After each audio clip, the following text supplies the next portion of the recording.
Now it is recording. Okay, so we're going to be talking about Grace's submission this week. It is a short story, but it's also the beginning of perhaps a novel. And so the sane ones. And so we're going to do what we usually do. We're going to go around. People are going to say about a minute, something that they liked, something they want to talk more about. Brad, as always, starting with you.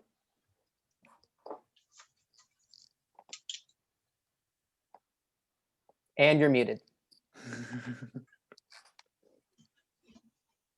Oh. Thank you. Sorry. I enjoyed Vince's sense of optimism, his kind of unextinguishable optimism, or altruism, I should say, not optimism. Just his desire to help people, you know, in some small way that could better their lives. I enjoyed the wackiness of some of the scenes and the descriptions, just the people that were on the streets, you know, some of the things that the character came across. I mean, it definitely struck me, you know, as realistic, but at the same time, you know, surreal in a sense. And I thought it had a reasonable kind of story arc. And then I guess the thing I would talk about is that there was a couple places where I thought there was like an extra word in the sentence, and the sentence could have been a tiny bit more concise in a few places. Okay. Thank you, Brad. I'm going to go next to Collin. Yeah, I really enjoyed the writing in general. A lot of the descriptions were very clear and vivid, whether it was like the clothes people were wearing or the things on the street, and kind of our sense of direction. I thought was easy to keep along with. I would say the main thing missing for me was the Vince's motivation. Although it's stated that he's following along with trying to track down this homeless guy out of a sense of altruism or trying to like do the right thing, but I felt like there was something just a little missing. Like it seemed very convenient, and we just kind of get it in the beginning as far as why he's going along. So I was kind of reading this expecting for there to be some sort of like a twist or some sort of a punchline that would like kind of connect all the dots. But by the end of it, I just felt like there was something a little missing as far as the main character and why he was going through all this trouble to kind of track down this person. All right. Thank you, Collin. And Eli. Yeah, I really liked the world building as well. It kind of felt like Roald Dahl, Phantom Tollbooth-y, just kind of like, yeah, surreal and entertaining. And I felt like immediately put into it from the beginning with the descriptions of the library and the people in the library and what was happening there too. I guess what I kind of got to the end and wondered where it would go if it were a novel, because it felt like a kind of complete story there.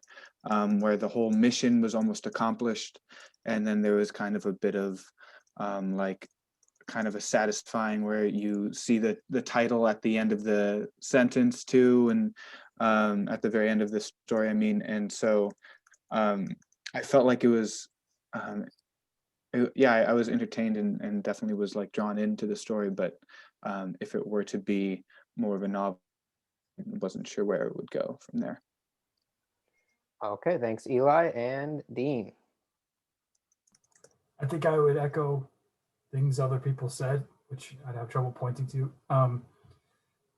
The people, not what they said. Anyway, so I liked one thing no one's mentioned yet, but I appreciated when I was reading was the subtle bits of humor that were in there.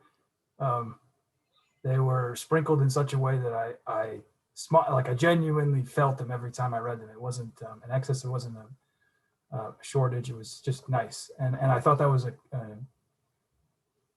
I appreciated how that fit within the wider focus of the story. I liked the central irony, the point of comparison between kind of mundane, banal insanity that we all sort of casually accept, in stark comparison with the odd or eccentric behaviors that we may classify easily as insane. And while there's a lot of people that do that, I thought that it functionally did that organically in the story.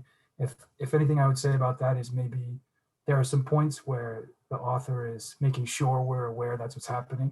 And I don't know if those are necessary, because I think the author does a good enough job just juxtaposing them right next to each other that comes across. And there's a even if you don't recognize, even if I as a reader may not recognize explicitly what's happening, I think leaving it to my imagination gives me an icky feeling that I may not consciously go, oh, you're comparing people videotaping awful things with homeless eccentricities, but I can still feel the ickiness of it. And I think that might be more powerful than telling me, pointedly. And one other thing I wanted to mention. Oh, yeah. So, and I think this goes along with maybe what Collin was saying.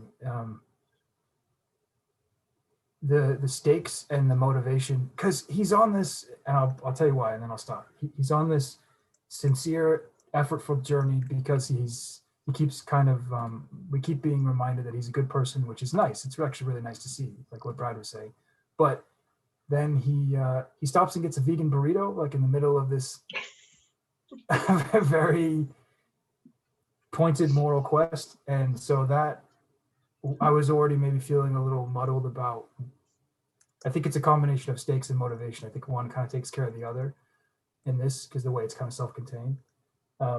So yeah, that I wasn't sure why that was there. Just if we're walking down the street and we eventually see this terrible thing, and the point is to compare these behaviors, I was kind of curious about the burrito and just why he would go through such extremes to try to help this guy out. All right, thank you, Dean, and I will go last. And I will say that I really enjoyed the way that you brought voice into this. Doing that with third-person narratives is tough, at least for me. So I was really appreciative of how you managed to do that here. The opening with that voice and the kind of strange scene that unfolds really captivated me immediately. And then in terms of maybe something to talk more about, I would say something that other people have said about stakes and motivation. I just thought that Vince as a protagonist is the name. Yeah, it is Vince. Is a bit difficult to decode as he's written right now. I wasn't sure about where the novel would go, and I think part of that is because of that vagueness. I wasn't sure, what he would do next, because I didn't know what he wanted or what he was trying to do. I thought there were some things about, ways to give us more information within the narrative without slowing things down, being a little more specific about what he's doing at the library, what he's researching. Is that connected to some broader journey he's on? Has he followed people like this homeless man before? Is this the first time? Right, different things like that, just to kind of get a sense of who he is and what he's doing and why. Okay, so without further ado, the author gave us one place to start, and that is the idea of whether this felt like the opening of a novel. Eli, I'm going to go to you because you were the person who specifically mentioned this in your opening statement. So if you could maybe elaborate just a bit. And can I clarify that? Sure, of course. Or can I not clarify the question, but can I I don't know what the word is. I'm sorry, guys. I'm getting off caffeine, so I'm really all out good. of it. So I'm not sure what the word is, but maybe revise that question. To be like, how can I make it into? I want it to be the beginning of a new either novel or novella. It is worth saying that this character was a character in 3 novels that I wrote. And so, whatever people have read the novels would already have an understanding of him. He's, he is an altruist, but I also, I So let me see if I have this. I'm hearing it. No, don't worry about it. It's all good. So I just want to make sure I have it right, and that it's that you're wondering if, for instance, we're saying maybe there are some things that could shift around to make it the Mhm. beginning of feel more like the beginning of a novel, what are those things? And to maybe get into that a little bit. Does that sound Right. okay? Yeah, exactly. And Okay. I guess my other question was, I'm just wondering if the ending, I don't want it to feel like a dystopian either, because it's meant to be realistic. I'm wondering if the ending, it's a little extreme, seeing the videotaping of the person's death. Okay. So I'm wondering if that can be, any suggestions with that as well. Okay. Well, let's get into those questions first. Yeah. So let's just talk a bit about, and Eli, you can start again. Just what maybe some suggestions or thoughts you had as to, I mean, it'd probably be what you're going to say anyways about what you thought maybe made it feel a little less like the beginning of the novel.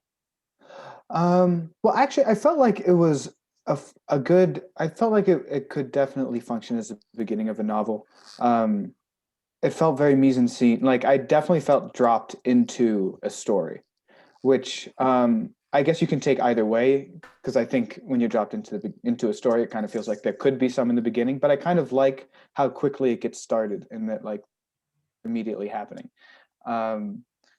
I think what makes me wonder, I guess, what's going to happen next. I feel like that was kind of my own concern with like it being a novel, I guess, and that's that like it just felt that the character's mission that is stated is just completed so quickly, and so that like it doesn't feel like there's a reason to then read the next chapter, because it's like a full story already.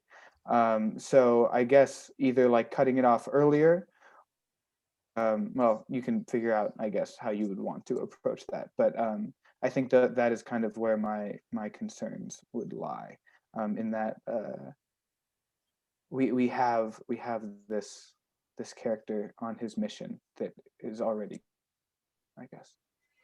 Yeah. Makes sense. Thank you. Makes sense. And I think you have the author's permission to give suggestions if you do have them, in terms of, because Grace did mention that. So I know usually we try to stay away from that. And if you had any, I think they'd be welcome. And Grace can correct me if I'm wrong. Oh yeah, that would be great. I guess just stopping the chapter before the character gets killed, I guess, would be the only the main thing that I would see. Right. Because you can kind of continue the mission and you're like, well, what happens next? Don't want to know. But so maybe some way adding in something else to raise the stakes, maybe like a glimpse of because we don't really get a glimpse of the character that he's searching for until the character is dead. So maybe like keeping him close and making it like you're getting closer and closer, rather than just kind of wandering until you suddenly find it. Maybe they chase. All right. Thank you, Eli. Other people thoughts around that same area of? I'm thinking robots and ninjas. Yes, always a good idea. But yeah, any? Do I have an actual point? I do. Any real thoughts, please? So for the novel piece, the character feels like somebody you could write about, and I actually listened to some of your the initial book, not the Eagle one, the one before that. Aw, thank you. What's it called? Olive branches don't grow on trees. Yeah. Okay. So, and there's a line in there. She's like, the dress fit her like a puddle. And I legitimately laughed at that. I thought it's pretty funny. And I kept thinking if that sense of humor was Olive, I don't know if that's the character's name. But her name is Sylvia. Sylvia. Okay. If that was Sylvia's sense of humor, then I get why it's not present in this story about Vince. But I guess so Jared had mentioned earlier the introduction of voice. Vince is a crazy conspiracist, but Okay. left-wing conspiracist, not to be confused with QAnon or anything. Just real quickly, so he, whatever, just blames everything on the government and big business, and he's real demonstrative about that as well. Sure. That helps it all. Well, and he's a bleeding heart. Gotcha. Yeah, I could definitely get the bleeding heart part. I think in terms of a novel, the place that my mind went, and obviously, author has different strategies, is that it's I guess I'll come back to the stakes. It was stakes and voice, I think, are the two things that I'd want one of them to carry me through to the next piece. Cause like Eli mentioned, there is a feeling of self-containedness to the narrative, the way it ends and the way he makes a clear comparison between, the homeless guy's behavior and the street watcher's behavior. It has like a didactic little kind of moral quality to it.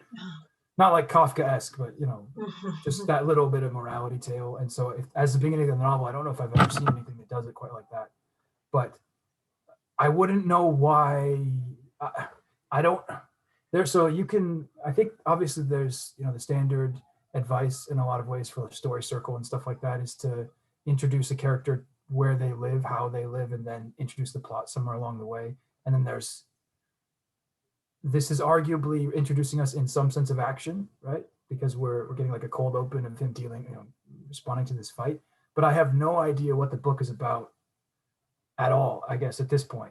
So I would say it may not feel like a book to me because I don't have any sense of the plot or why Vince is doing what he's doing or what he's going to do in the future or what he's fighting or what he's feeling. And those things maybe would compel me through the narrative. So without them, it feels more like a flat kind of tale as opposed to maybe the beginning of a novel to me. Got it. I will echo that a bit and just, say that I think I've heard this called a bridging problem, where you have something that's kind of unrelated to the main plot, pulling someone to the opening of a novel until that main plot really kicks into gear.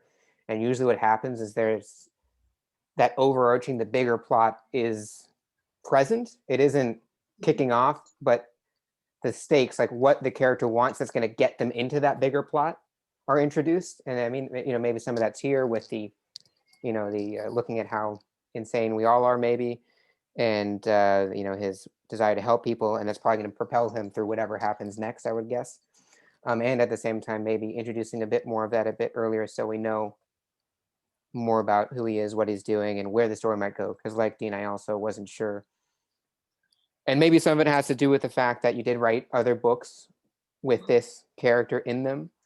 And so it could also be coming into play somewhat that then there maybe wasn't as much of a drive to put so much because there's an assumption maybe around what people would already be bringing to it. And I wrote it initially to market the other, to put it up as an offering and then as a marketing device for the other novels. But anyway, and then I decided I wanted to write something about homeless problem in America. And so I kind of, this was like, I already kind of can use this story, go from here and build it. It's like an expose of, this issue that, we have in this country. But also his character develops throughout as well. And I have a rough outline. So that's why I'm super open to all kinds of changes. And I'm probably going to end up resubmitting it. Great. Because it's, but so that's the thing. It's an expose that the title of the novel is We Live in the Flicker, and which comes from Heart of Darkness. And so it's basically the theme is really like how people that are so desperate, these, homeless people, especially those that are homeless with disabilities or elderly, how they live in the flicker of light, because they're just surrounded by such an abundance of darkness. And so that's kind of, but then he also, like I said, he also grows throughout as well, and he arcs. Sure. So I think, what people are just saying is maybe a bit more of that at the beginning, and that could help to pull us through the novel, knowing a little bit more about the things you just mentioned, which all sound very interesting. So that's excellent that you already have that ready to go. So having that conflict Mhm. and that whatever premise, having that come through. Yeah, I mean, I think it really, it isn't so much, I think, because, this is interesting. I think it drew all of us in, and I think it's more about degrees and maybe having more of that. I don't know that you have to be extremely explicit or put it all in. And usually what happens is that you write it one way and then people say there's not enough, and you write it another way, there's too much. And then that's how we find that happy medium somewhere in there. Right, right. So I'm going to move and make sure that we got everyone, because I know Collin and Brad haven't spoken about that opening feeling like a novel. So I'm going to go to both of you. Collin, any thoughts? You don't have to have any. Yeah, it's fine. So I would say the thing that kept it from feeling like a novel, I felt like we were told too much about the characters' motivations right off the bat. So it's kind of difficult for me to think of it in the context you were explaining, but just as like a standalone story right here. I think that without you telling us straight up that he's a very charitable, kind person, then that leaves like a little bit of mystery for like, why is he following this person? And so I think that's something that you could potentially tease out through a longer piece, as far as like showing that he's hyper aware of other people and has a very strong sense of morality. And so we see it not just in pursuing the homeless guy, but in different ways that he's looking at different things going on in the street, or little micro interactions he has that kind of shows us that, rather than being given that right at the start. Okay, Less hold on. motivation. Wait, so I'm a little confused because people said more motivation and then less. It's the wonders of critiques. yeah, I was going to ask the same question, because first of all, I want to say I completely agree with what Collin just said. I think he said it very well in terms of teasing out his sense as a good person. But I also remember Collin saying, which I also agreed with, that there wasn't enough motivation for the character to go on the quest that he went on. So now But I'm I love confused. what you're saying, Collin. I just wanted to say that. I'm Sorry, confused Dean, I didn't mean to interrupt. No, you're okay, Grace. I'm confused by agreeing with you on both fronts. So please clarify why we're not confused. Me to defend myself. Got it. Yeah. I think Dean's saying he agrees with you, but he doesn't know why. So tell him. Yeah. I think it's the matter of like just thinking of it as a longer piece. Like I think we need more mystery, and that would serve as like the stakes or the hook. Like we don't quite know this character yet, but in the context of a short story, then I feel like it was just kind of plainly stated, and then we got no, like, there was no twist. There was no like extra punchline that made you rethink it. So I felt like if it's going shorter, then it needs to go one way. If it's going longer, then maybe it needs to be more vague. So I think I was just, Okay, I just kind of changed how I was thinking of it. got it. So maybe a little bit less motivation and more If it's going to be longer, then yeah, that's how that would be my suggestion, I guess. Yeah. Now I'm going to see if I'm getting it. So it's because it's basically not stating in it, how good of a person he is, so that the reader can be like, well, what's happening? Why is this happening? And want to read more to kind of find out what is behind all this. Yeah, I think that could serve as a hook, like, or you could add another plot element in there. Like Eli was saying, end it before the person dies. That's another, hook. So I think I was just suggesting that as like a mystery that would keep the reader going into the next chapter from there.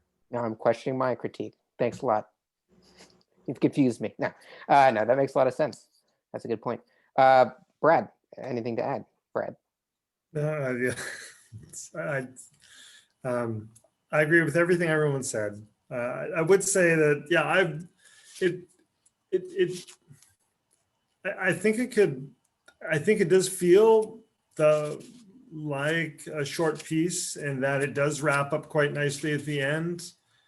I think that closing paragraph really does almost end the story, but I think it could also serve quite well as kind of the introduction in a longer piece, because I think it does have, my understanding is that, the introduction, the kind of the middle section of a novel, and then the conclusion of a novel all have their own story arcs and then, or distinct story arcs. So I think it would serve in that role. The only thing, I guess, if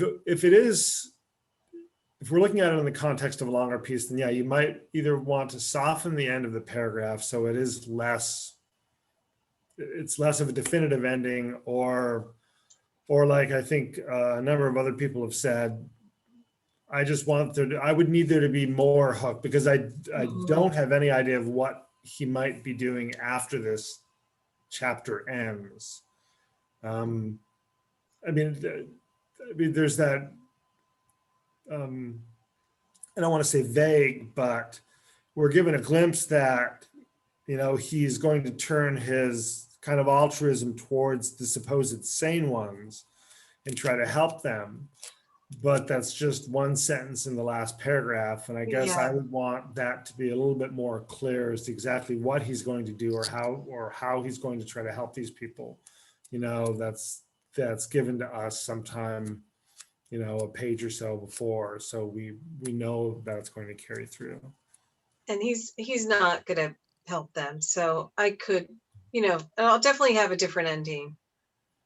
Well, yeah, and I guess I should take it back. It doesn't say that it's not, we're not given that he's going to help them, but just that he has empathy, I guess, for them, because I guess they're not the same ones, really. Right. And I think I was just having to make a nice ending there. So he doesn't really have empathy for them. So yeah, I could,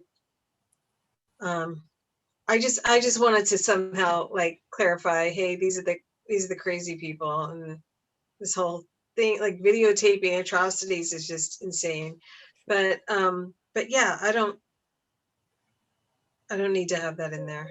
So I think this is a good segue to talk about the ending. And I know, Grace, you're saying that you're going to shift it around, and we can still maybe talk about it. Maybe it'll bring something up or help to know what direction to go. Right. So yeah, I will start by saying that I agree with people about the neatness of it. I thought it was a bit, and writing is full of coincidences, or our books wouldn't happen. And the writer's job, I think, sometimes is to mask them and make it feel all natural, and that the reader kind of is like, oh yeah, of course that happened.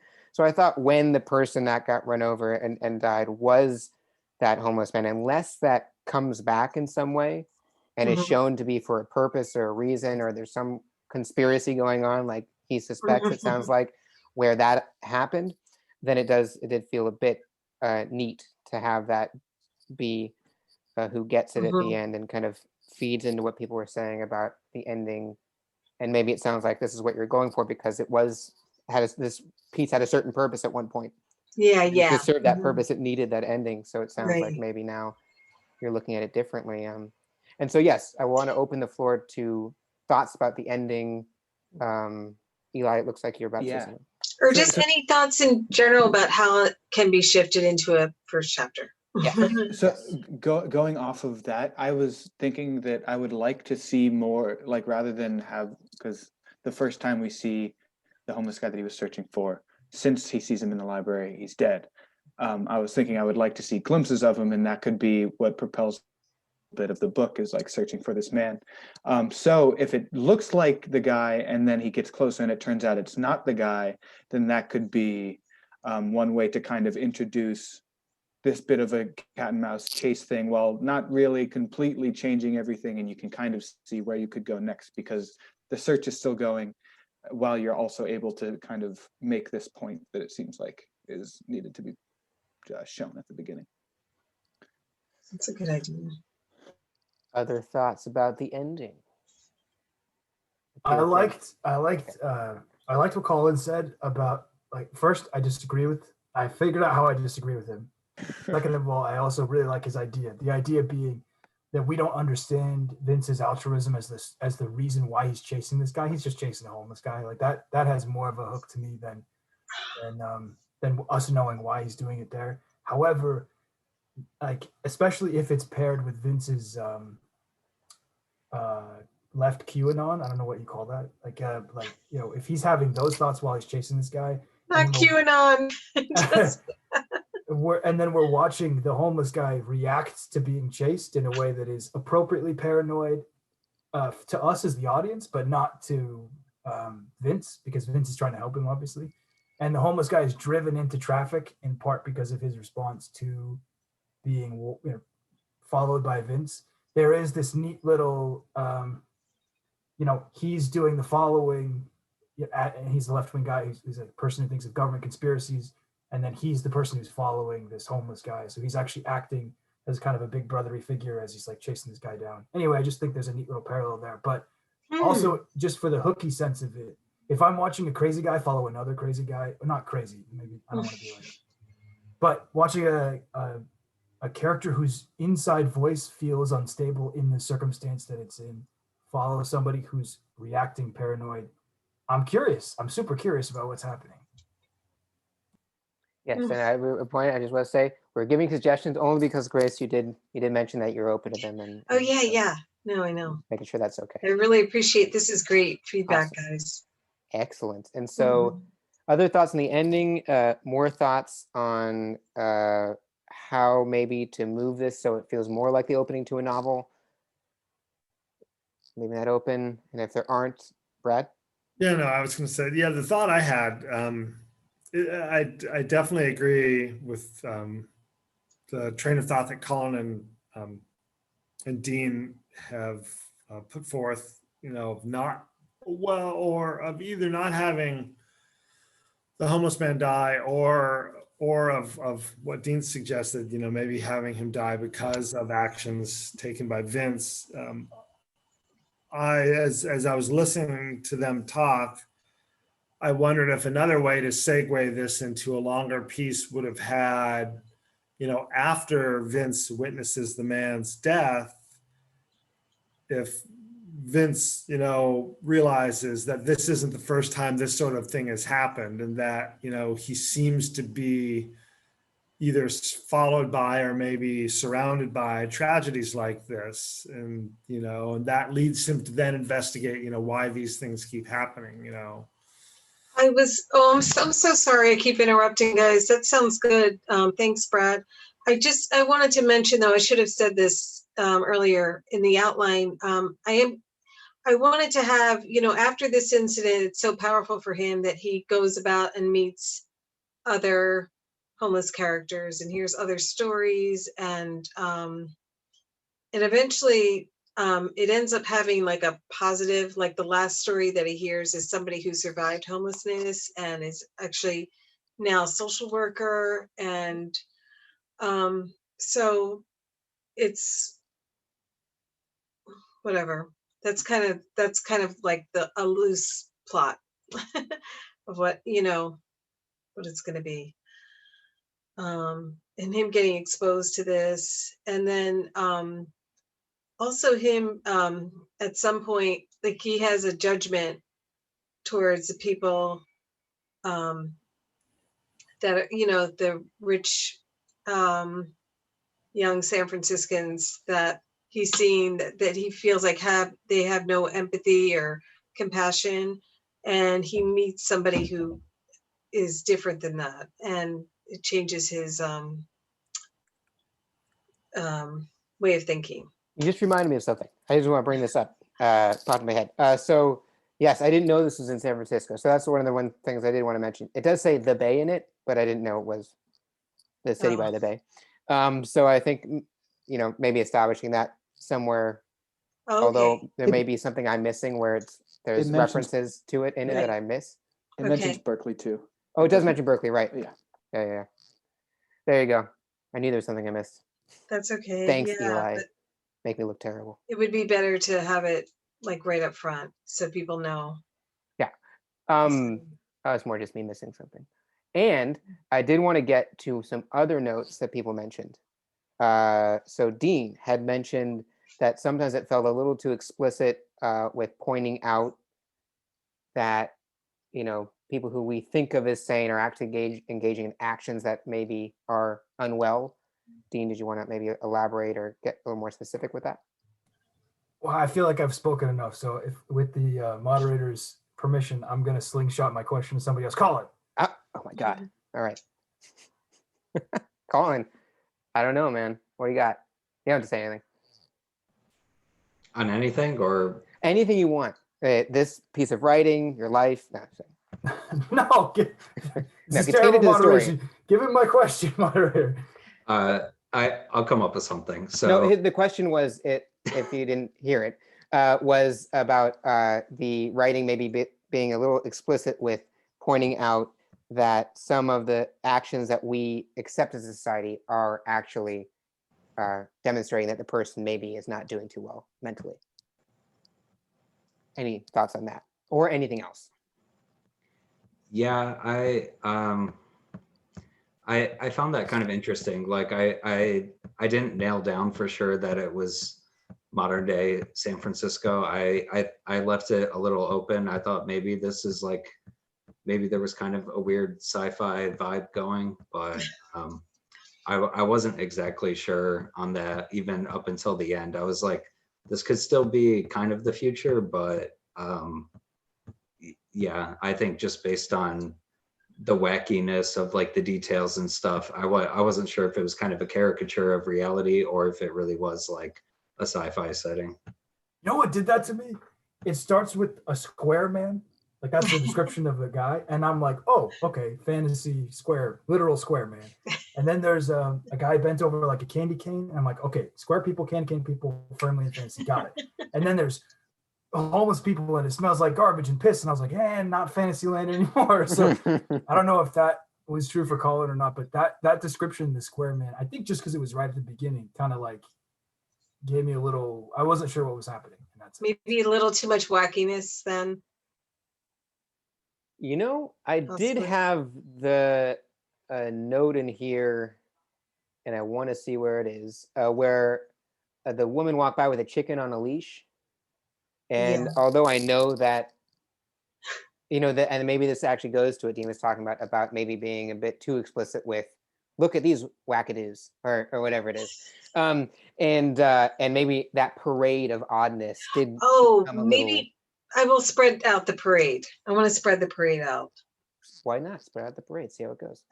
I did not have a problem with the square-shaped man, but that doesn't mean anything. I just happened to think it was a man who had broad shoulders. I guess that's what I thought of. Okay, so around that, let's stick to that, and we're kind of widening Dean's question a bit with my bit of that. So around the explicitness of pointing out that normal people, quote unquote, are strange too. Did anyone feel that was a bit much, or did it feel like a good amount? I don't want to ask too leading a question. Brad, you look like you were thinking. So. No, I was thinking. I'm always thinking, but Oh, okay. no, I did not. I didn't feel that it was too explicit. Boo. I mean, Boo. sorry, Dean. I hate to disagree with you, Dean. Yeah, no, I guess I felt. I mean, but I can see Dean's point, and I would have to read a passage and compare it to what's there now. But I know when I read it, what I felt was that, oh, you know, that's kind of an appropriate reaction. That person is being a dick, or that person is, you know, such and such. And so I had very similar emotions to Vince, as Vince was just as I'm getting a description of something that Vince sees. And so to me, it did not feel like it needed to be more subtle, but you know, it could very well be that if it's written with a little bit more subtlety, I would still come to the same conclusion, but I would, you know, feel better, you know, at having figured it out or something like that. You know, it's I could go either way, I think. All right. I'm probably going to de-emphasize the insanity thing because, like I said, it's a plot. I mean, it's a theme, mental illness, but it's not. I don't know what I'm trying to say, but yeah, that's probably not going to have as major of a part. Okay. Or that statement Sure. will not be. Uh, I can't talk. I'm sorry. all good. It's the universe telling you to listen to your critiquers. No, I'm just messing around. Yeah. So yeah. Well, that's not going to be so major of a thing. That whole sanity thing, because Okay. it's more just that how vulnerable people are mistreated Right. by other people. Well, it's a very And- topical theme. Yeah. It's important to talk about. So Right. I look forward to reading that, and I look forward to reading another when you submit this again. Like you said, that'd Well, be you great. guys, I said you're going to be bored of resubmit the same thing. No. That's the whole point Okay. is to. I've always thought that because I've been in like places where I've only gotten to submit something once, Mhm. and I get people's notes, and I can't submit it again. Like, now I don't know if I did anything that you said I could do Right, to right, help. right. What do I do now? So Yeah. the whole thing is, yes, of course, please submit it again. Eli, I didn't get to you. Did you have any thoughts about that topic of the explicitness of how normal people are also strange?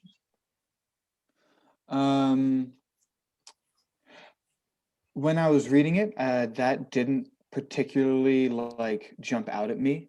I can tell you that like my general sense of how characters came across, kind of as I mentioned before, felt very Roald Dahl, Phantom Tollbooth, like kind of grungy, a little wacky, a little like surreal, I think was mentioned earlier. And it kind of felt like it engulfed the entire world and all the characters. I guess I didn't necessarily feel like there were any normal people necessarily. Even Vince didn't feel particularly normal. So yeah, there's just kind of I think it goes along with like the square body, the orangutan. I want to say he moved like an orangutan too. They were very like inhuman descriptions of humans, so it gave it a very like functioning surreality, if that's a thing to All say. right. It is now. Mhm. Sounded good to me. So then I guess a good question to ask, and it's actually something that Dean mentioned as well as part of his notes about the square shaped man, is when people read this, did they have any kind of certainty around whether it was grounded in our reality or if it was in somewhere that was just a bit different, like a little alternate universe type thing where things are a bit skewed?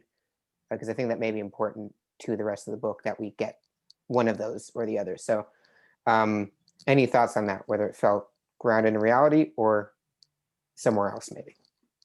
I definitely felt like it was almost an alternate reality. I mean, I felt like we were in Alice in Wonderland or something like that. I mean, it was almost this dream state or something where, yeah. I mean, it seemed like we were supposed to be in reality, but not quite. That's my favorite book. That's why I was laughing. So, what a compliment, though. Eli, what were you gonna say? Just familiar. It kind of felt familiar, but not at all. Like, yeah, I don't know. It was just like normal enough to seem familiar, but not enough to seem like Making the reality. familiar strange. That's a good thing. Yeah. Collin, any thoughts on that? Yeah, I was a little uncertain. I've been watching a lot of Adventure Time, so that's what I was getting from it a little bit with the Square Man. But yeah, I think if it's supposed to be a human, then maybe just kind of adding in some more adjectives like the second or third time that's described would be helpful. But yeah, it was kind of out there, but I kind of liked that too. So it was cool. Dean, I know you already mentioned that you felt the square shaped man and you didn't know if you're in a fantasy world or not. Any further thoughts on that, or should I keep going? No, I thought Eli summed it up pretty dang well. The functional surreality, which I just love as a description, and it felt very grounded in the gritty horror of not honest, but I mean honest, but just the kind of casual existential horror of a life where you don't pay attention to just so much suffering. It's like constantly around you. And that juxtaposed with Candy Cane Shaped Man and like Square Shaped Man had a surreal tinge to it that felt purposeful and interesting. And I guess I would, but also confusing to me. So like those two things, which aren't bad, but if they're not intentional, then I guess maybe that's how my experience was. I'll just let the author know that was my experience. Mhm. Yeah, and I'll say that I think, yeah, I love the voice of it, and that felt like it was adding a lot of that strangeness and how it was. I guess the reason I maybe wasn't as confused was just because for whatever reason when I read it and I took it to be the voice kind of filtering things through to us.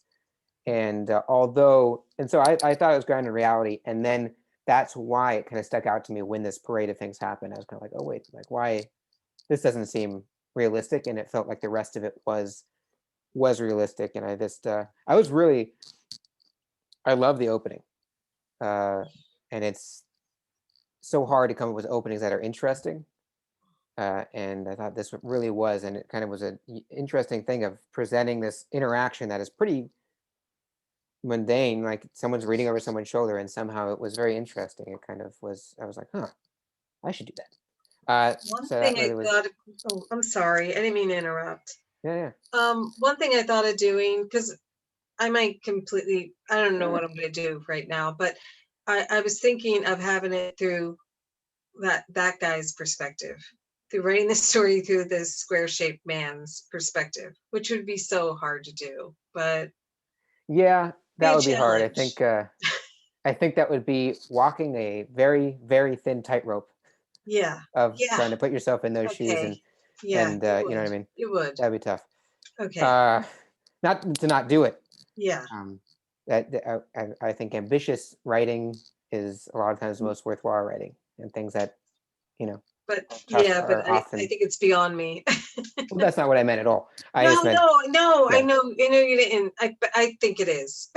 So Let I us do. be the judge of that. No, I'm just messing. I don't think I could Okay, do so we are at 7:53, that. Okay. and I know that you've had the chance to ask some questions, but I want to check in, Grace, and see if you have any additional questions, anything that popped up that you'd like us to address before we finish up. Okay.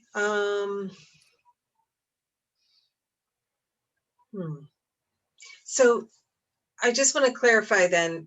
So it feels obviously with the chart, what I'm trying to write about is something, it's a serious, heavy thing. At the same time, I really like having humor integrated with seriousness, because I just don't want to bum, I think I could drive the point home without bumming everybody out also, or Sure, that keeps people without reading. making everybody Yeah, want to commit suicide. But at the same time, maybe I think cutting back on the wackiness or spreading it out, maybe, or maybe making more humanness. I mean, I love Alice in Wonderland, but it's not supposed to be that. So making it less surreal, more grounded in reality, and but I could still I'm hoping to still keep the beginning because I really liked it, and me too. to keep some of the wackiness, but it needs. Yeah. Well, I Is think that that could the come through in the voice, that the yeah? voice that is in this is funny. And I think whatever it's talking about will be tinged with humor, no matter what you do, as long as it keeps that voice, So I think Okay. and it's something that Dean actually is a big advocate of, and bringing voice into third person narratives. I personally want to, and it's very tough for me for whatever reason. So I was really impressed by the way that it really felt voicey, and that seems to be what people like. People want to see things being filtered through an interesting perspective, and this certainly seems to have that. Oh, okay. Oh, thank you. Yeah. So, but the consensus is to have it be more grounded in his point of view, and kind of getting the more of the major conflict and the premise in more immediately. Yeah, I think those are some of the bigger things that were brought up, and I think Okay. I'll definitely I'll send you my notes here. Oh, So you can thank look them over, and you. I think some other people maybe can do the same. And if anyone has notes they want to send them to me, and I will pass them along. I promise I won't go in and edit them and make them super rude. Yeah, Thank you so much. Yeah, of course. Everybody. That Of was course. just wonderful. I got so much out of that. I took a lot right. of notes. We did it. No. Well, this is really a very fun piece to read, and I really enjoyed it. Mhm. So. Thank you. Yeah. All right. Well, does anyone else have any thoughts they want to let Grace know, maybe that they haven't had a chance to bring up? 3, 2, 1. Okay. All right. The meeting adjourned. See everyone next week. It was great to see you all, as always. And yeah, until next time. It was, Thank a, you, Night, everybody. everybody. it was a lot of fun to read the piece. No, thank you, Grace, for submitting. So Yes, thank you, Grace. Thank Yeah, it you. was great. Yes. Thank you, everyone. All right. Have Really a good night, appreciate everybody. that. Have a wonderful week. Bye. Bye. You too. Bye, y'all.